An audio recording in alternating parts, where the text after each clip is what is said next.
What's going on, everybody? This is MasterGuil, and welcome back to more Adastra. In the last episode, things got a little bit heated in the last part. We were shown a little bit of the steps for the first trial.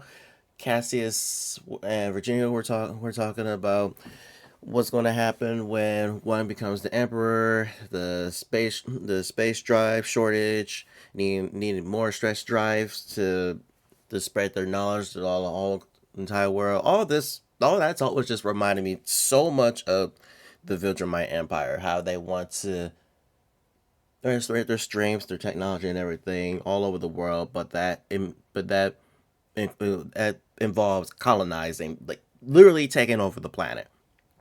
And well, also in the last episode, things got a little bit heated between Amicus and Neferu, and it made Amicus comes out as gay, and so is Marco. And so we had that little bit of a moment. They're getting used to each other, more used to each other, and so now I'm assuming this next chapter, this next part, we're going to finally see what the first trial is about. So without further ado, let's get into it. I dreamed a lot the night before the first trial. I can't remember most of it, but in the last bit, I am in the throne room, surrounded by dozens of wolves who I assume are the Triumvirites. I still don't know how to properly pronounce this word. Triumvirates. Nah. Triumvirates. Oh gosh. Cato sits on the throne, watching over all of us, his chin on a fist. Meanwhile, Amicus is in the center, doing some type of break dance. He's athletic and light on his feet before throwing off his cape and doing a handstand. Then he spins on his head for a while as the wolves around him cheer. Even Cato claps reluctantly. He's like, why am I here? Meanwhile, Cassius has his paw to his mouth, realizing that he's been beaten, his paper bones incapable of withstanding such incredible moves. Then I wake up. I open my eyes and see the dark outline of the ceiling above me, the lights automatically coming on to a dim yellow glow. I hear Amicus' soft snoring next to me, and I look over, seeing that he's flat on his back, mouth open and hugging one of his many pillows to his chest. I roll onto my back, feeling the anxiety of the upcoming trial return. After a while, I whisper up at the ceiling. "Com, what time is it?" Com whispers back. "Half past the first hour." So I have at least 3 hours left before I can get up and get ready. I close my eyes and try to get more sleep. It's hard though, mainly because my future could be determined today. Amicus told me that we really only need to win this trial to win the whole thing. That's arrogance. That's a little bit of arrogance, especially that we really don't know what the outcome is going to be. Like, have they really been practicing this? Because we're starting to practice right at the last second because Amicus has been holding it off. So this doesn't seem good. I don't think this first trial is going to go as well as Amicus expects. Because if we win tomorrow, that means that Cassius will at least have to partake in the combat trial, if not outright lose if we win the second trial. And according to Amicus, Cassius has absolutely no chance in Pungu combat, and he knows that. While he might still participate in a second trial to save some face, he have to withdraw for the third, otherwise face outright humiliation. So if we win tomorrow, I'm almost guaranteed a way home. The thought that this whole fiasco could be over soon brings mixed feelings for me. While I'm going to go home when I get the chance, I can't help but feel a little sad at the feeling of leaving Amicus and the palace. Yeah, I guess I can vouch for this. It's going to be a little bit sad, a little bit bittersweet. But still, he took you from your home in the first place, just to become emperor here. We're good friends at this point, and the thought I might just get dropped off and never see him again. I sigh and listen to the wolf's rhythmic snores. The sound so soft and gentle that rather than keeping me awake, it starts to lull me back to sleep. I might be sounding a little bit heartless, but I'm just saying, you should not forget your main objective, your main goal here. I'm just saying, stay focused.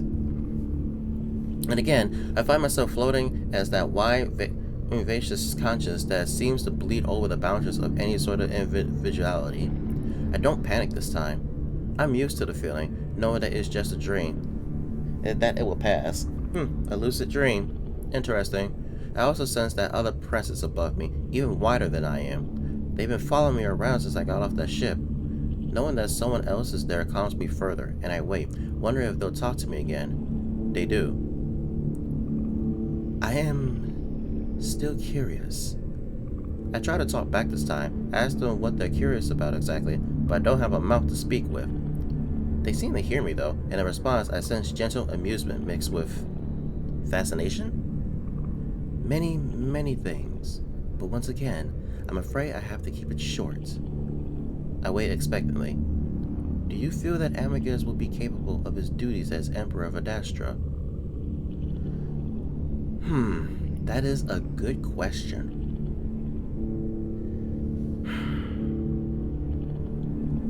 As of right now, we only know maybe a good portion of his personality, of who he is. We don't know we still don't know what he's capable of. Sure, his visions for the future are very profound, but it's what is the best word for it? Would it be naive? It's still, it's naive, but Amicus has shown to be benevolent and someone who does have a good heart. So, I want to say I don't know, because we don't know enough, especially of the planet, and we've only been here for about 2 to 3 weeks.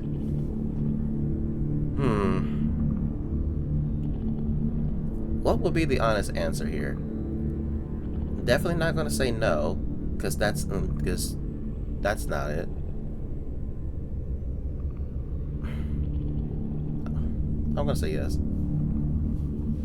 How interesting. The presence above me starts to dissipate, and so do I.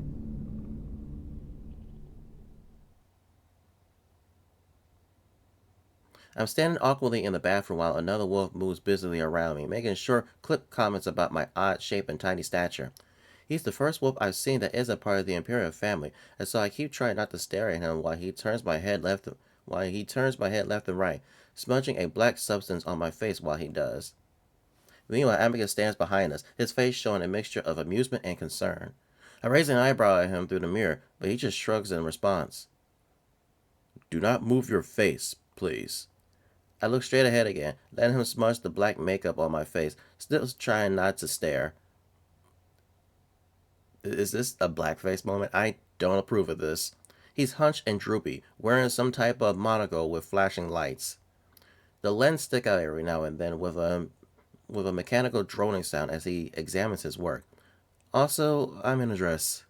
There's no getting around it. I'm in a blue, tight-fitting gown that's covered in intricate gold designs. It's beautiful, no doubt, but I'm not really one for dresses, and I feel my face heating up with embarrassment every time I look into the mirror. So instead, I focus on staring at the wall or Amicus. So why aren't you getting dressed up? Do not speak, please. Mother... Excuse you, I wasn't talking to you.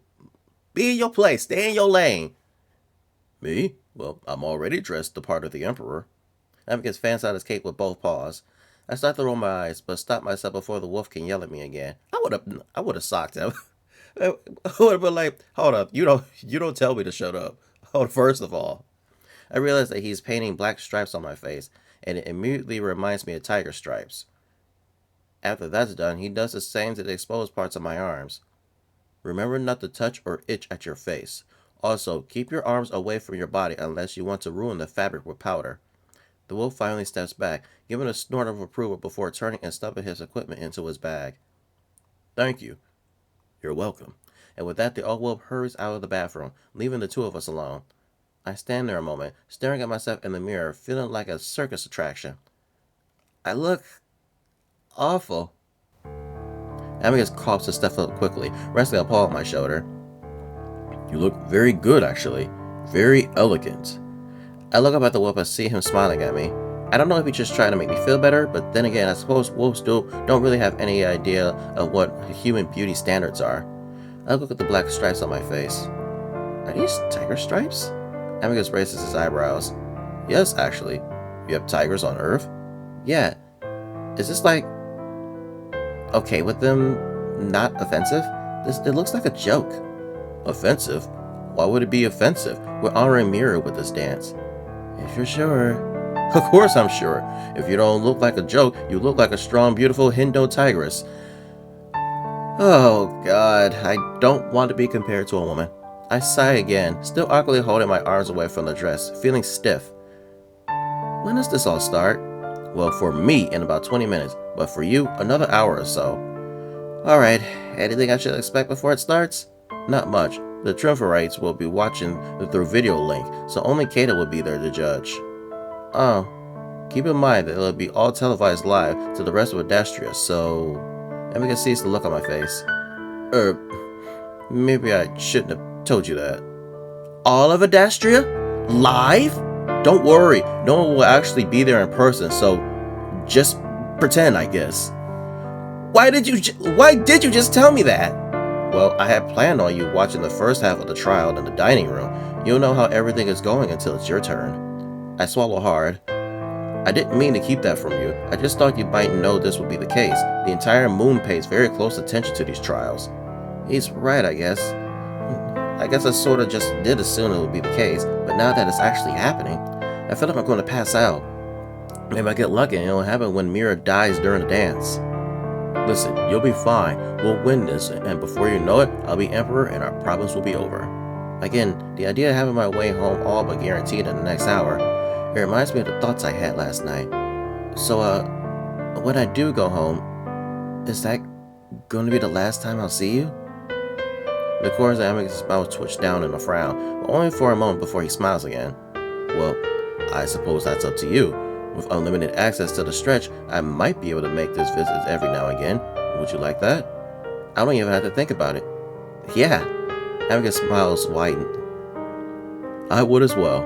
Yeah, I mean, you're my friend, and I want to hear about the results of your empire. But then Amicus' smile falters, then turns into a frown. What? The wolf is quiet for a moment, then his ears flatten. I forgot the reason you're here in the first place. For a moment, I don't know what he's talking about. But then I do. We're not even supposed to know each other exists. This whole thing is against the law. Oh. So I guess we wouldn't be able to do that, huh? Amicus bites his lip, then shakes his head. We'll figure it out, but now is not the time for that. We have a trial to win. Amicus turns to me and, after a little hesitation, pulls me into a quick side hug, careful avoiding the black powder on my arm. We'll talk more afterwards over a celebratory dinner, alright? The absolute confidence and reassurance in Amicus' voice calms me just a little, and demands a small smile. Alright. Good. And, a little more a little more celebration after that, if you get my meaning. Oh, the deal. I had almost forgotten about that. Amicus. If you want. Amicus chuckles before his ears perk up, his personal calm talking to him in a quiet babbling sound. Alright, that's my cue. Head into the dining room if you like to watch. Well, head to the dining room if you like to watch.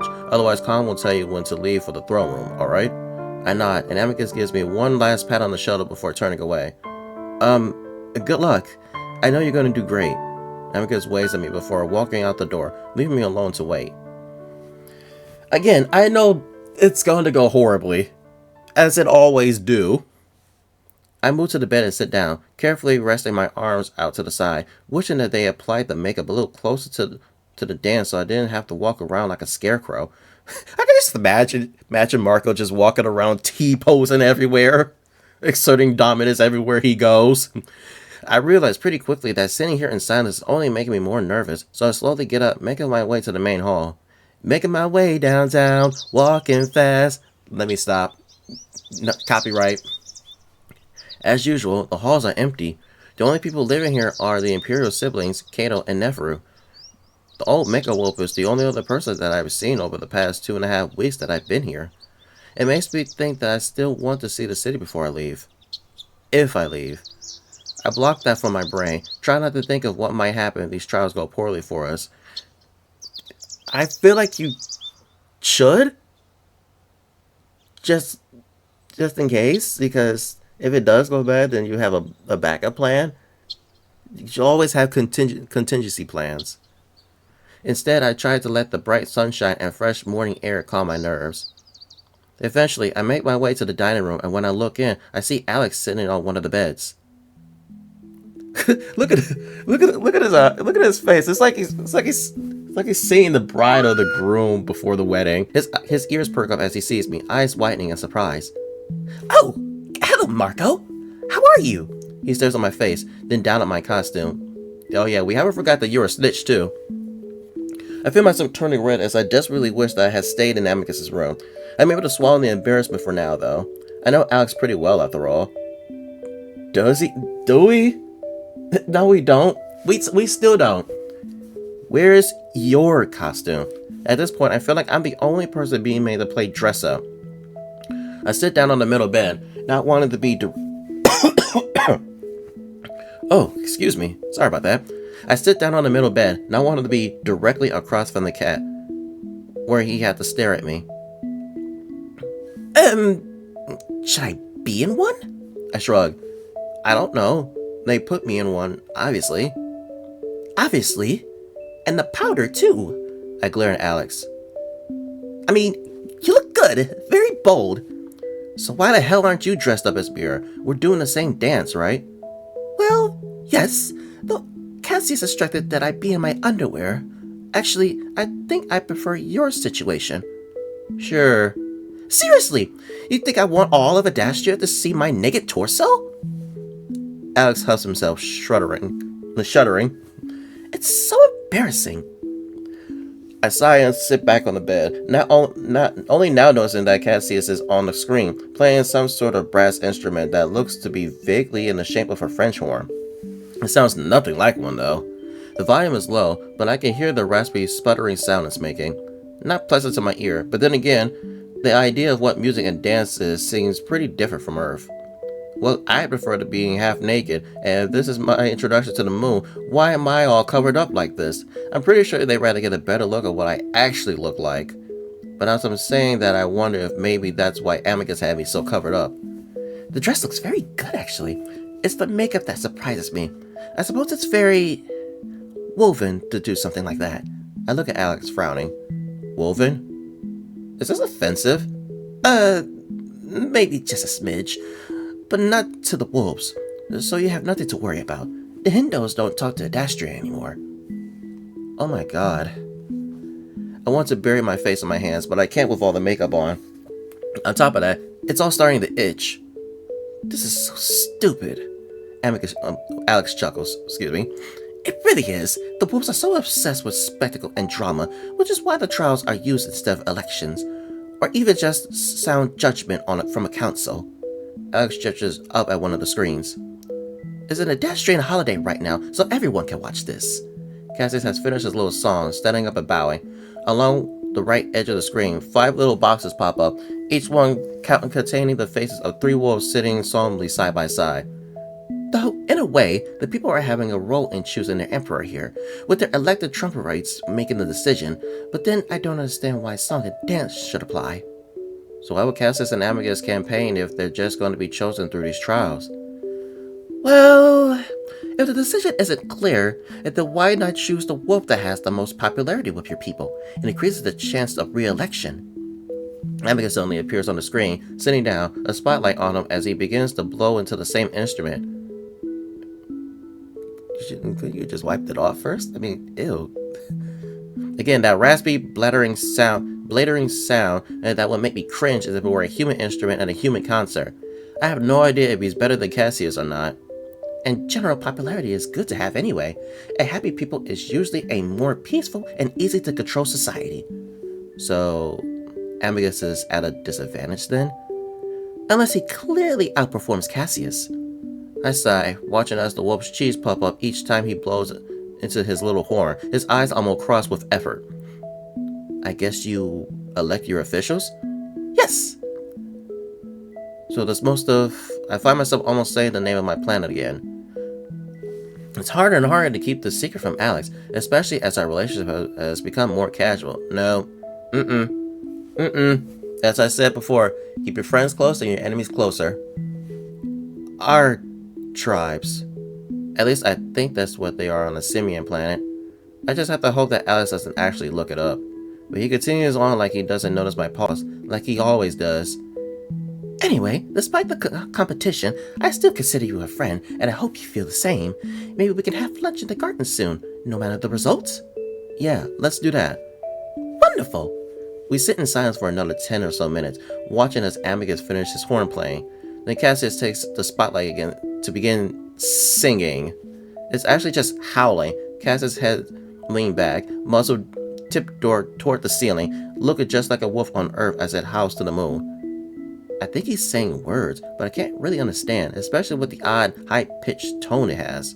Meanwhile, a little gauge pops up on the bottom screen, a needle going back and forth with the pitch of the howl. They want that indicator to stay in the middle. It represents better control over their song. It's short, only a few minutes before it's Amicus' turn. They're doing much the same as Cassius, except his howl is deeper, fuller. A lot better, I think? I also like to think that the needle stays in the middle more often than it had for Cassius, but I'm not sure. Toward the end of Amicus' song, Colum's voice crackles gently over our heads. Alex, Marco, the dance begins in 5 minutes. Please proceed to the throne room doors. My heart skips a beat as we both stand up, Alex leading the way to the hall. I wonder if he's nervous too. Even though he looks calm, his tail lashes back and forth as we walk. I don't try to talk to him, feeling like we're both a little preoccupied with our own thoughts right now. We get to the big double doors and wait side by side. Alex's paws are folded neatly in front of himself, so I do the same. I try to breathe evenly. I've never been good in front of big crowds, and even though it's technically only Kato in there, I can't forget the fact that millions of people are going to be watching. Dance trial begins in 5, 4, 3, 2. The door slides open, and I find myself staring into a darkened throne room. The window is deeply tinted so that only a vague hint of sunlight comes through. I immediately see Amicus straight ahead of me, bathed in the bright spotlight. The same can be said for Cassius, about 10 meters to his right. Kato sits on the throne, just like in my dream.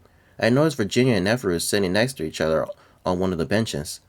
That alone makes me even more nervous, but then a voice comes over the PA. Not calm, but someone else, sounding old and frail. Presenting Pet Alexios from Moon Amorpha and Pet Marco from Planet Simia. Amicus and Cassius reach out one paw, and Alex starts to walk toward on his toes, looking light and sophisticated. I quickly follow suit, trying to sort of mimic his walk. I'd never practiced my entrance with Amicus. Y'all already know what I'm going to say. Amicus, you messed up. I feel like this is going to end very bad. This is going to go in Cassius' favor. Somehow, in some way, shape, or form. Because we haven't been practicing that much. And it's going to come back and bite us in the butt. I'm calling it. Something's going to happen. And we're going to end up losing the first trial. And of course, Amicus is going to win the second trial because of hand-to-hand combat. And then that's going to lead to the third trial, which I don't remember if they have ever mentioned what it was. I do believe they did, but I probably forgot about it. I start to wonder if I'm even more underprepared than I thought I was. No time to think about that now. I do the best that I can with my stupid prancing walk before coming to a stop in front of Amicus, reaching out a hand to rest on his big paw. He smiles reassuringly down at me, and for some reason, his big presence makes me a little less nervous than I had been while waiting alone for the trial to start.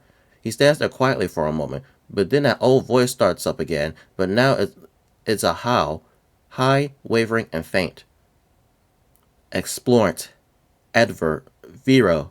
He starts to recite the story in the same howl, but it's hard to hear, and now that there are words... Wait, I can't understand it. He's speaking. Oh crap. The Lingua isn't translating the song. Immediately I start to panic. I see Amicus raise up his paw. I probably have a look of horror on my face because his reassuring smile has turned into a frown. Jerkingly, I raise up my hand up to touch to the wolf's paw, trying to stay calm. can do this. Sure, I attached a lot of the movements to the words in the song, but I remember the order of the poses, I think. Still, the unexpected blunder has me flustered and stumbling, my movements hesitant and definitely unelegant. I'm so frazzled that I don't really have time to dwell on the fact that Alex and Cassius are doing the dance at the same time. Are we competing for Kato's and watching Triumphant's attention?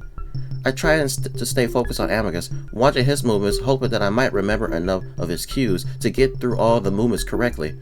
My falling apart must be affecting Amicus as well, his brow furrowed in confusion, his movements also becoming slower, more hesitant. Crud! I think I feel sweat running down my face, probably turning my striped makeup into a streaked mess. Several times, I'm caught staring at Amicus, unsure of what to do until I look over at Alex to see what he's doing. The cat looks totally in his element, stretching and elevating his body luxuriously in tandem with Cassius. The wolf is the bat himself, taking the clear lead in the dance as he dips and sways with Alex's body. Meanwhile, I fumble around with Amicus, watching as the powder on my sweating arms smears on his fur, leaving long, black smudges on his chest and arms. Oh, we didn't even consider this. Oh, that's a nice little blunder twist. I do appreciate that. We haven't even considered that the lingua might not translate the song. Interesting. Finally, we get to Mira's death, and at least I know when this is supposed to happen because I see Amicus reach out dramatically for me. This is the only moment in the entire dance that I feel confident in what I'm doing, and I put everything into my swoon. But so does Alex. Oh, how dramatic. Amicus is already next to me to catch me before I can start to fall, but Alex swoons while Cassius is still meters away from him, but the other will smoothly glides to his side to catch him. Alex lays there in Cassius' arms, splayed out dramatically, looking somehow serene and distressed at the same time. Wow, he's playing the part. He's definitely playing a part. The spotlight almost makes the pair glitter, and even I feel there's a good deal of chemistry between the two of them. There had been a small but definite hope on my end that Alex might help us out here, maybe throw the dance in our favor with a fall or stumble, but it looks like he's putting everything into the performance. I mean, this is like a Super Smash Brothers tournament, especially if you're going up against a friend, a best friend, or an actual friendly rival that you've been going back and forth with in Super Smash Brothers for so long, and once y'all get up into the stage, it's like, hey, we gotta give it our all here. Let's get these people a good show, but at the end of the day, no hard feelings. It's like that. Cassius, despite his reputation of being weak, looks strong and confident, easily supporting Alex's weight as the cat dips further toward the ground. At the same time, the wolf's howl reaches a new pitch, the climax of the story. And that's when Alex turns his head to Cassius for a deep, passionate kiss? Hey, they're actually Oh yeah, they did say that. Amicus did say there was a kiss. Wow. Even though Mira's supposed to be gone at this point, Alex reaches out to caress Cassius' face, pulling him deeper. Meanwhile, their bodies press closely together. Cassius very clearly grinding his hips against the cat's. The paw that's not supporting Alex, instead running up his thigh, before dipping under Alex's underwear, pushing up until most of the cat's thigh is showing. Is that little bit part of the show? And they just writhe against each other like that, as if caught in the throes of passion. The movement of their muscles telling me that a lot is going on past those lips. The entire act stuns me, almost making me forget about the disaster that our own dads had been. Cassius turns, carrying Alex with him as he faces them in the other direction, never breaking the kiss. In fact, their groping and grinding gets even more intense. He's giving everyone a good show of what's happening. If the whole idea of the dance is to capture attention and make the story and feelings believable, well, I believe them. In fact, I believe there's a lot more going on between the two of them than I originally thought. That explains why Alex wouldn't want to hurt Cassius' chance of being emperor. Maybe my hopes that Alex would help us were completely naive. That's what I'm saying, especially when he snitched to Neferu about our intelligence. Why aren't you thinking about this? And that's when I suddenly snap back to reality as I hear Amicus grunt above me. I've been so enamored with Cassius and Alex's kiss that I've forgotten our own. Seeing a preview of what I might have to do with Amicus, though, I blush, steeling myself, getting ready as the wolf starts to lean down toward me, his lips puckered up slightly. I ready my own list, but then suddenly Amicus turns his head to the side slightly, landing the kiss on my cheek instead. Excuse me? No, oh, you fumbled! We fumbled! I knew it! You blew it! It's soft and fleeting, but before I know it, Amicus had pulled back before gently lowering me to the cold marble below. I recognize the word Adastra in the howl before everything goes quiet. I hear Alice getting up just a few feet away, so I do the same. Amicus quickly hurrying over to help me up in my dress. It's only then that I see various drones floating around above us, the attached lens making me realize that they're cameras. I quickly duck my head, not wanting the people to see the smear of offensive makeup on my face. Amicus holds me close to his side, not saying anything, thankfully. Cassius continues to look straight ahead, and I can see Alice glancing at us, looking confused. Then Com's voice. The Trumpites have made the decision. Lupus, Cassius. Adrute, Cassius. Lux, Cassius. GB, Cassius. Tracelli, Cassius. Adastra, the camera drones swivel and focus on Kato. He shifts on his throne before grunting out his answer. Cassius. The trial has been decided. Cassius is the victor. I freaking called it! I called it!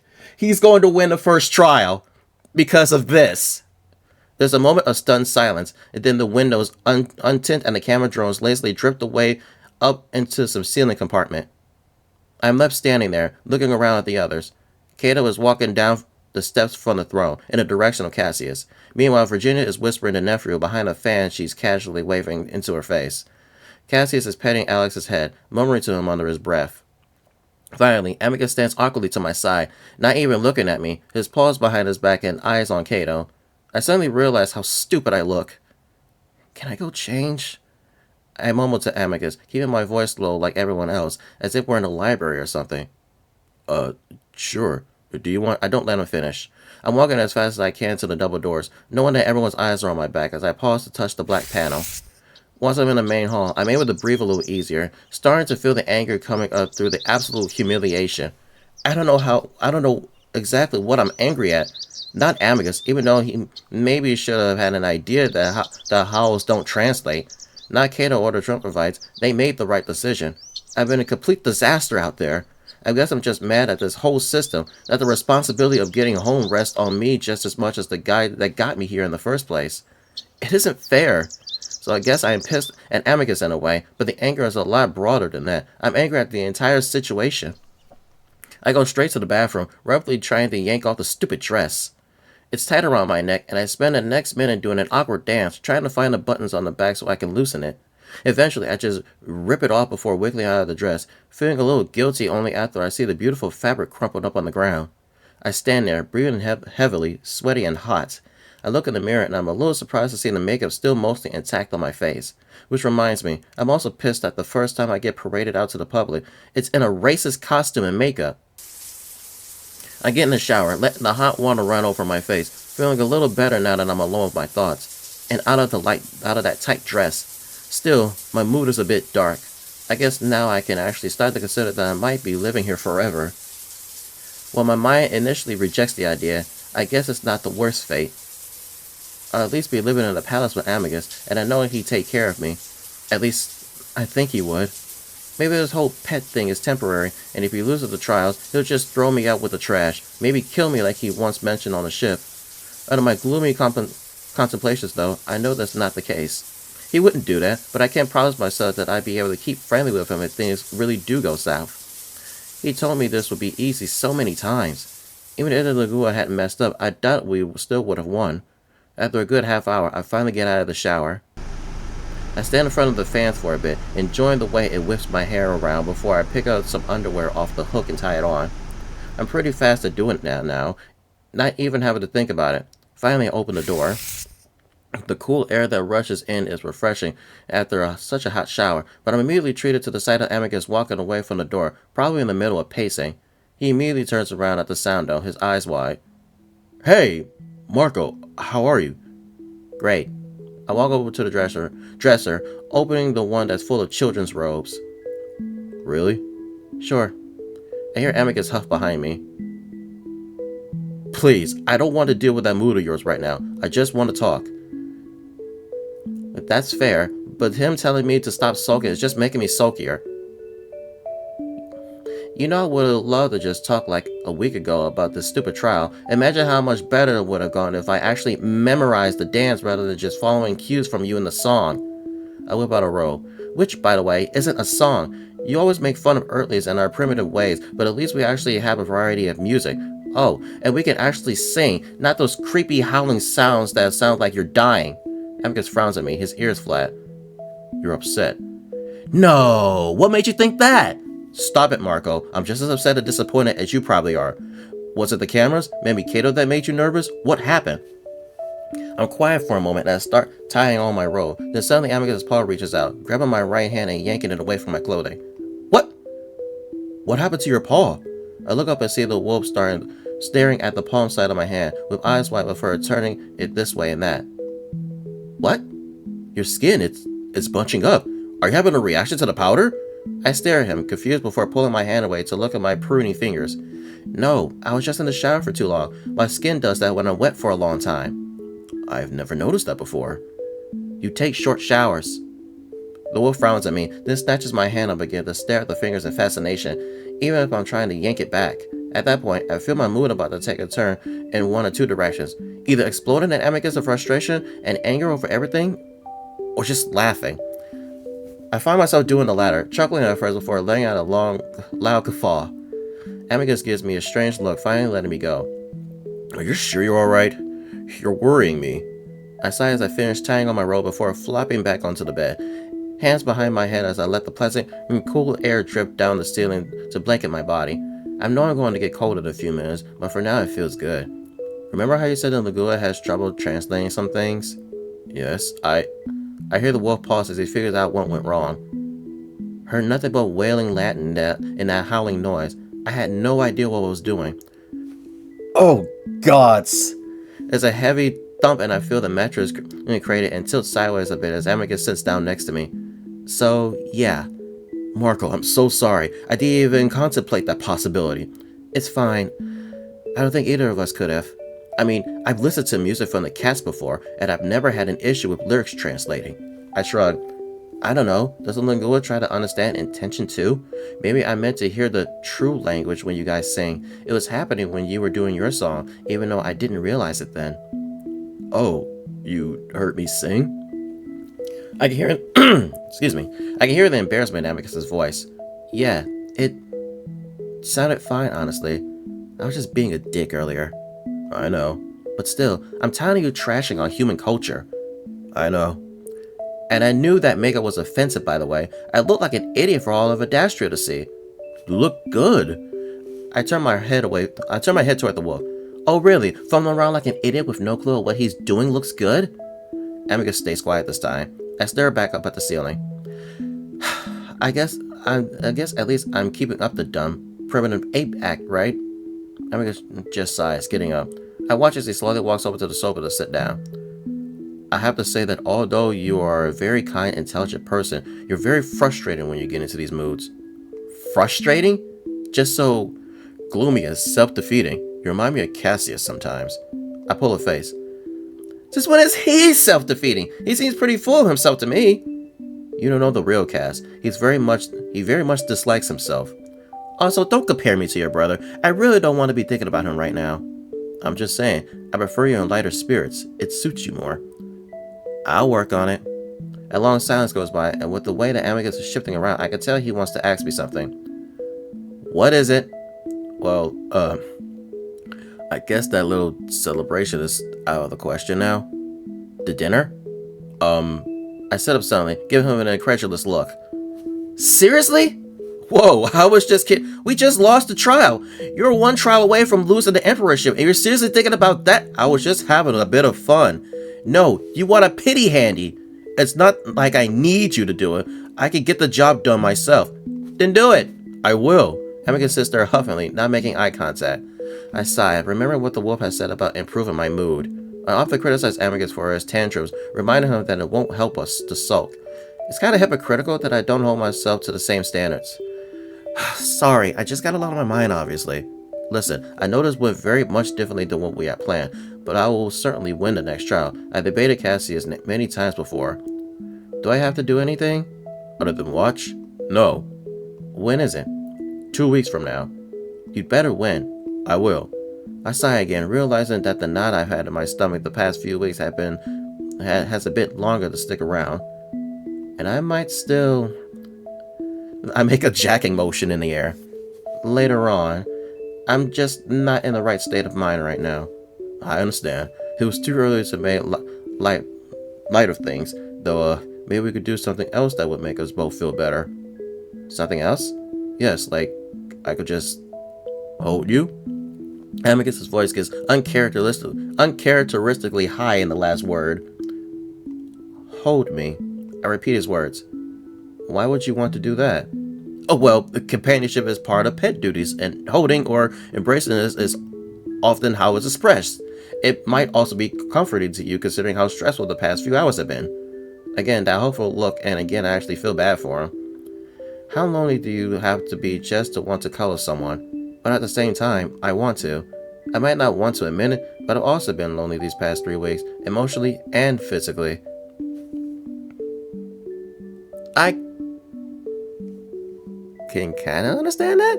I mean, we're the only human here, simian here, so probably do feel lonely.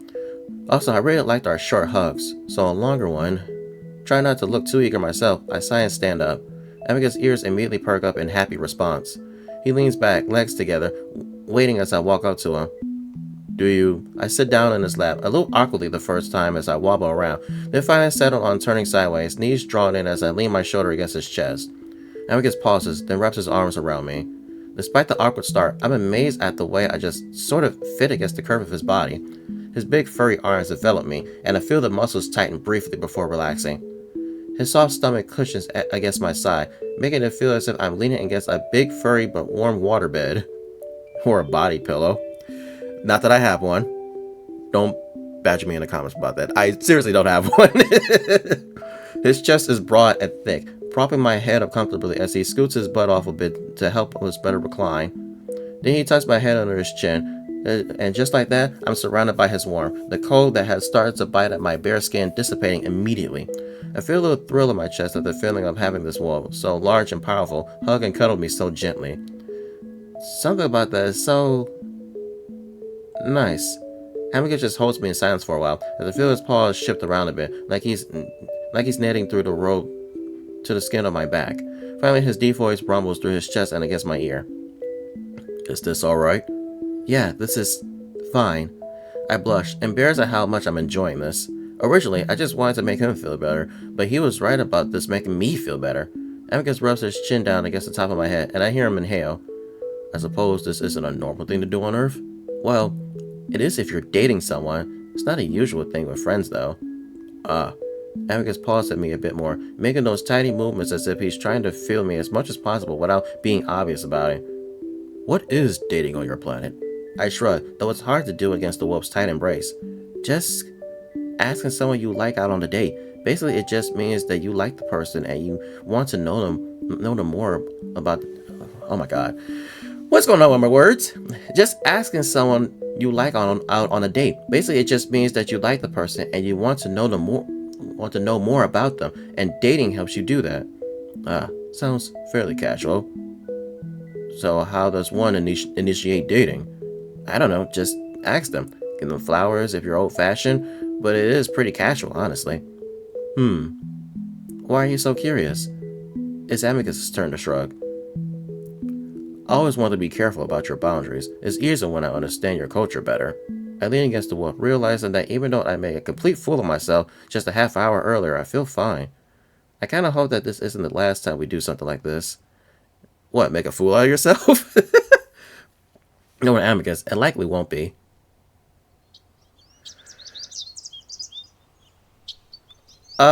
Looks like it is a few days later. Okay, well, it looks like we might have to cut. We're going to have to cut it here. It looks like the next chapter is going to begin. But should I keep going? I feel like I've got it. I think we can keep going. Yeah. Let's keep going. Just a bit longer. Let's see what else is planned. A few days later, when I'm finally able to hang out with Alex like this we planned. Cassius has stepped up his campaigning over the past several days as his chances of becoming emperor increased. So did Amicus after his decreased.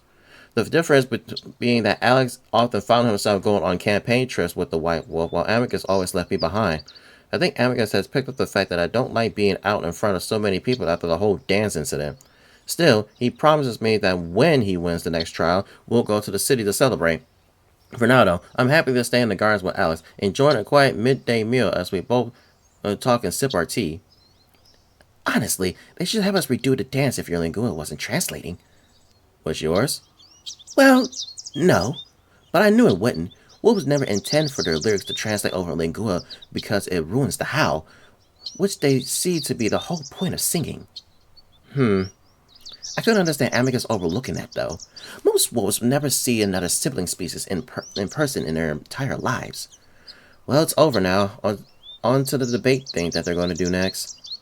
Oh, yes. Cassius has been training with the best rhetorician on the moon, Marcus Manius. I noticed that he put a bit of emphasis on the name as I look over at him. Alex sips his tea daintily, watching the fountain lazily. He's offered Cassius many tips on convincing the triumphites. Very useful tips, actually. Is Amicus doing anything similar?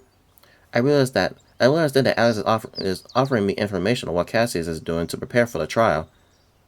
At least I think he is. Whether that be the case or not, I try to remember the name of the rhetoric guy, knowing I should tell Amicus later. I'm not really sure. He hasn't told me all that much about what he's doing, but hopefully it's something similar. Well, I recommend he study the triumphites in their cities, if only to find a best way to convince them during the second trial. Yep, definitely offering me information. Thing is, after seeing the way he and Cassius interacted, I wonder if I can fully trust him. Marco, my guy, how many times are we going to have to teach you this lesson, dude? Do not trust this cat! You know, Cassius was saying something earlier while I was serving him about a week ago. Did you know he has plans to get rid of the triumvirates? Alex's eyes widened for a moment. Oh, really? I wonder why. Something about it being easier to rule directly rather than through elected officials? Well, that's some radical thinking, isn't it? That's what Virginia said. Well, she's always been rather reasonable. Honestly, Alex leans in, lowering his voice. I'd rather she become the empress, but unfortunately, the wolves don't allow females to hold positions of much authority, so our chances at the throne are nil. Alex's eyes suddenly widen as he looks over my shoulder. I raise my eyebrows, then look back to see Neferu making his way toward us. I turn around and see Alex looking down to the ground, his tail lashing around as he holds it in his lap. The jackal stops to stand in front of us. Without a word, he diagonally takes one of Alex's paws and bows low to kiss it. Alex raises his paw up to his mouth, blushing furiously. Meanwhile, Neferu just nods at me. Good day, Alex and Marco. How was your midday meal? Alex still had his paw to his mouth, so I answer for him.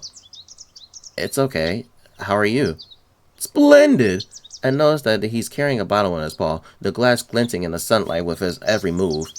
I was just taking a walk through the gardens this morning when I happened across a shockingly large spider that skittered across the ground in my paws. Neferu sweeps at his paws in front of himself, as if showing where the spider ran. I can't help but wonder if I'm in danger here. Alex finally speaks up then, squeaking with the first syllable.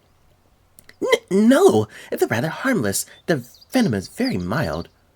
Ah, well that's a relief to hear, Alex. On my home planet, I'll have to shake my loincloths out before wearing them in case of scorpions. Oh, really? That's terrifying. It certainly can be, but it's something you get used to. Alex and Neferu smile at each other for a moment, and I frown at the cat, wondering what the hell he's doing. Oh yes, I came to give you this. Neferu leans down and holds out the glass bottle now, as I see it's filled with a honey-colored liquid that slushes lazily in the bottle. The Buna seed oil, I promise. Much better for the fur than the Adastrian oils they have for us. Alex reaches out and takes the bottle, blushing again. Thank you, Neferu. I'll use it first thing tomorrow. And I'll see you again tomorrow to make sure you do. The jackal winks, and I think I hear Alex make a strangled noise in his throat. In the meantime, would you like to take a walk with me? Neferu once again extends a paw. Alex coughs awkwardly before reaching out to take it. Wonderful. You're always such great company. Would you like to join us as well, Marco? I think back on what happened in the baths. No, thanks. In In that case, I'll see you around the palace. Yeah, see you, Marco. Nefru offers his paw to the cat, and just like that, they're off to the gardens, disappearing around the many bushes lining the footpaths. I stare after them, a bit confused, still unclear what exactly the jackal is doing. I'm also reminded that I need to ask Alex about why the hell he told Nefru about my intelligence. You did. Oh my God. I can't with Marco right now. Like, our character is slipping. You're dropping the ball. Dude. Come on. Why would that not be the first thing that you would have asked? Only problem is, I don't know how to do that without seeming suspicious. Just straight up ask him. Technically, there isn't a reason why it's supposed to be a secret, and I feel like bringing it up will only give the cat reason to dig more deeply. As I'm wondering all of this, I notice the shape in the bushes, near the ones that Alex and Nefru disappeared behind. Then I see a flash of red, and maybe an elbow poking out. What the? Amicus? I yell in his direction. I see the wolf jump, suddenly coming out from behind his cover.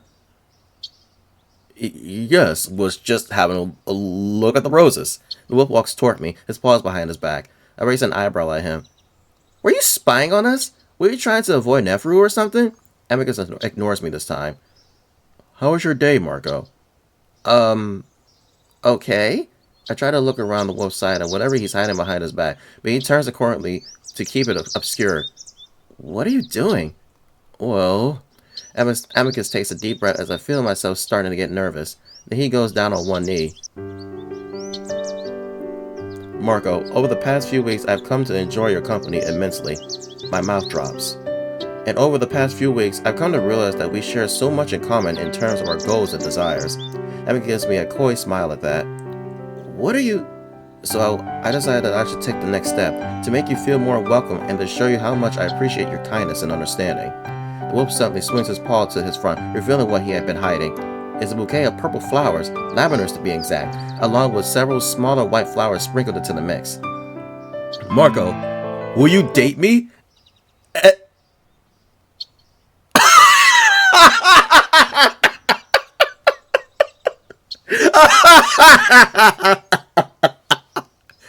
I'm sorry. I'm not laughing at Alex. I'm laughing at the way the music just stops comedically. That was funny.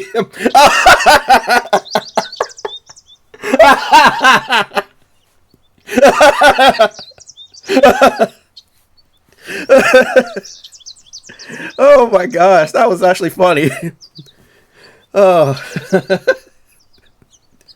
I stare at the wolf, still taking in the presentation he just given me. My mouth still hangs open. I make a few sounds as I try to form a coherent sentence to respond in my mind. I probably messed that up, huh? Well, hopefully the message came across clearly. What do you think? I'm stunned. And that's good? Amicus, what is this? I did something wrong, didn't I? Well, I mean, did you mean to do it? The whole thing is crazy, but Amicus's demeanor doesn't really match with the proposal he just made. Did I mean to ask you out on a date? Well, yeah, did you? Yes. Now the wolf is really fidgeting, tugging at his cape nervously as he lowers the bouquet to hang limply at his side. I had an odd butterflies in the stomach feeling that won't seem to go away. I don't know what it means, but I try to ignore it. The wolf suddenly deflates, looking dejected. Did I pick up on the incorrect meaning? I clear my throat, trying to gather my wits. What, do you think dating is? Well, what you told me. It's a relationship status that enables you to become closer, learn more about each other, along with normalizing physical intimacy. Well, he seems to have it down pat for the most part. The part I'm having trouble with, though, well, people that date also tend to have, I guess, feelings for each other? Well, yes, I have very friendly feelings toward you, and I want to make you more comfortable around me, especially when it comes to physical intimacy. Isn't that the point of dating? I sigh, realize I hadn't explained it well enough, but then I hadn't realized that Amicus was planning to do this either. Well, usually people don't do it unless they love each other. My voice gets quieter and quieter over the course of the sentence until Amicus has to poke his ears for it to hear me. Love? Yeah. Oh. Amicus stands there for a moment before the insides of his ears turn bright red. You said it was casual! The wolf raises his voice. The sun increased in volume, making me jump. Well, it is. I mean, you don't necessarily have to be in love today, but the intention is usually to find love. Dear gods, was your intention just to humiliate me after the dance? What the hell are you talking about? How was I supposed to know you were planning this? I think me asking those questions had made it fairly obvious. You assume way too much. Clearly. The wolf tosses the bouquet to the side, letting it land on the bench before it rolls off the ground. Amicus slumps onto the bench next to me, his ears still red. I let him grumble to himself for a minute or two, wanting to let him cool off from the initial embarrassment. Then I reach up to rest a hand on his broad shoulder. Sorry, I didn't mean to embarrass you. Besides, how were you supposed to know? It's an earth thing. Amicus waves a paw. It's fine. Like you said, I assumed too much. I lean over to pick up the bouquet, seeing how the flowers just kind of look bunched together. You make this yourself? Well, yes. The garden has many flowers.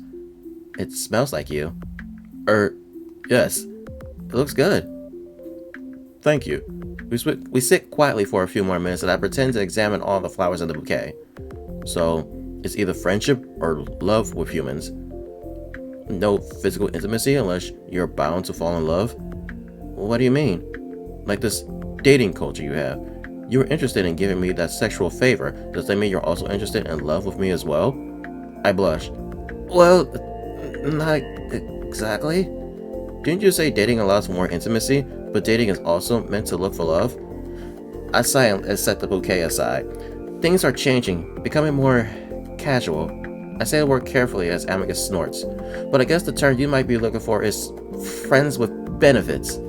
Benefits? Friends that have sex, basically. Ah, I see. Well, we haven't done that, though. No, but I'm not going to make you date me just to get a hand job. Amicus scratches behind his head before looking away again. Once again, I find myself feeling bad for him. Listen, if we weren't having this whole, I lowered my voice, illegal space adventure, I might say yes. Wait, really? I said might. Oh, really? I think you're missing a key word here. I think I understand. I find myself turning red again, wishing I just kept my mouth shut. Well, maybe I might as well. Well, you already asked, without knowing the full meaning. I try to think of something else to change the subject, knowing that my blush is clear as day to the wolf and that he's very much enjoying it. Anyway, Alexios told me that Cassius was training on the rhetoric person, Marcus Manalus or something? Amicus suddenly frowns. Marcus Manalus, you mean? Really? I think that's what he said. Oh, damn. Amicus' tone is that of awe. Is that bad? It's simply surprising. He's the most famous Adastrian rhetorician there is. Should I be worried? No, in fact, now that you've told me, I'm in much better shape. I now have an idea of what style he might use, so that will be much easier to counter his points. If you're sure. Of course. Now come to my room and help me practice, just to make extra certain I win. We get up and walk back to the palace, though, through the gardens, leaving the bouquet of flowers behind on the bench. I mean, do we really have to leave them? I mean, the would look nice in the room. Really bring out the tone of the room. I mean, I would have said it. Amicus seems to have gotten over his embarrassment about the whole incident pretty quickly. It's just like him to be able to do that, actually. In fact, we're laughing and talking just as easily as we always have. The wolf nudged me every few minutes to punctuate something he said, each one causing me to stumble. Anyway, Cass tends to stutter over his words in front of large crowds. Not much a rhetoric can do about that. The wolf reaches a paw, pressing it to the black square. Besides, what exactly is he... Do? Again? Amicus and I stare in surprise as Cassius stares back at us with what looks like even more surprise. Then his eyes narrow. Excuse me? He tries to move around us, but Amicus blocks his way, growling. What the hell are you doing here, Cassius? Amicus seems to reserve his actual yelling only for Cassius, and so it makes me jump when I hear it. Cassius collects himself quickly despite Amicus' intimidating snarls. Not much of your business, is there? If you're in my room, then it's my business. What are you doing? The wolf starts to advance on Cassius, stopping just feet away. Move, Amicus, otherwise I'm calling Cato. Oh my god. Daddy, he's being mean. Big brother's being mean again. Amicus eyes Cassius closely, then finally pulls back, folding his arms. Snooping as usual, I see. I'm kidding. Snooping around to find something that might give you a chance in the trial? I could tell you now you will be coming up short. Obviously, you're nothing to offer to help me win. Then why come here? Cassius ignores the other wolf, walking past Amicus before passing by me. He turns then. And you know, I wouldn't be so worried after the pitiable display you and your pet put on. He turns to me and I can't help but frown at him. As stupid as he is ugly. I know Cassius is just trying to get under Amicus' skin. He knows that he cares about me. But as Cassius reaches out to brush my chin with a paw, I can't stop myself from batting it away. Cassius' eyes whiten and I see his paw drawn back. I flinch, but immediately Amicus is there, reaching out to grab Cassius by his cape. The smaller wolf is pulled back from me, but Amicus doesn't stop there. As Cassius stumbles past Amicus, the bigger wolf swings his paw, smacking Cassius square in the nose. Oh, damn! Punches him straight in the face. Damn! Cassius immediately goes down on his ass, which point I hear another sound. Ouch! Amicus and I stare down the smaller wolf as he sits there, stunned as he really scrambles up to his feet, a paw to his rear. Damn. Amicus, you bastard! Terror-racing lover of ass! Hey, we don't use that slang around here. I take a step back as Cassius practically sprays blood from his mouth. Amicus pulls me to the side, eyes narrow, but I can feel his heart hammering against my shoulder. I'll throw you both into the dungeon for that! I'll have him executed when I become emperor! I see the tears start to spill out of Cassius' eyes before he turns and stumbles out of the room, his tail hanging limply to the side. Amicus and I stand there for a long time after he leaves, the silence almost oppressive after the loud fight. A few minutes later, Amicus is flat on his stomach, looking under his bed as he mumbles something under his breath. I stand awkwardly off to the side, watching as he sweeps a paw underneath, as if feeling for something. What are you doing? Amicus grunts as he gets to his knees, then stands up, looking up at the ceiling as he turns to a slow circle. Looking for whatever Cass might have been doing. You know what he was doing? I have my suspicions. Which are? Amicus stops his turning and looks at me, folding his arms. Well, I'm not sure, but a recording device probably. Or he was just stupid for information. Can we just ask Ham? No. His capabilities are very limited despite what his intelligence might suggest. He doesn't record our activities specifically, so we can't spy on each other. Rules put in place millennia ago. I sigh and look at the door, still feeling a little shaken up at what just happened. Why can't you just lock the door or something? Amicus shrugs. That's something only the Emperor can do. Again, rules that have been in place for a very long time. That doesn't seem safe. Well, only the most trusted are allowed to the palace after all, which tends to be only family. Aside from Neferu? Aside from him, yes. You don't have much freedom for being the Emperor's son. You just noticed?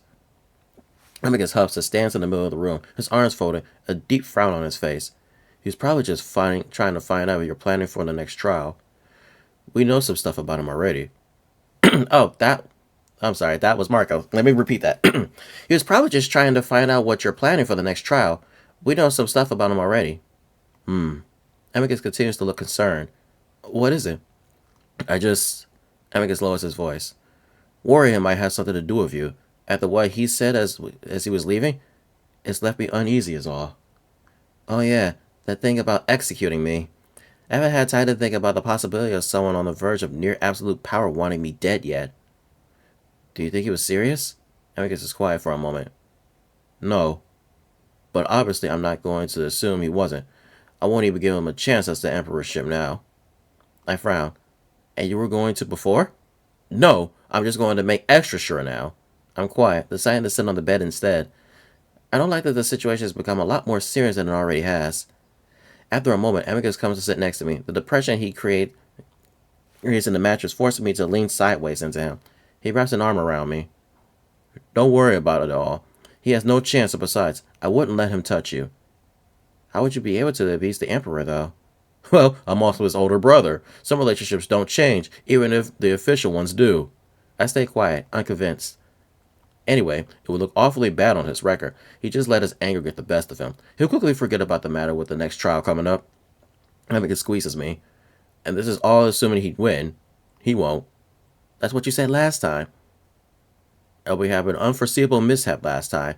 There isn't much possibility for one of those to happen in this trial. We sit there a while longer, Amicus rubbing my shoulder with his paw. Despite my rising anxiety, it's comforting, and before long, I'm leaning my head against his shoulder.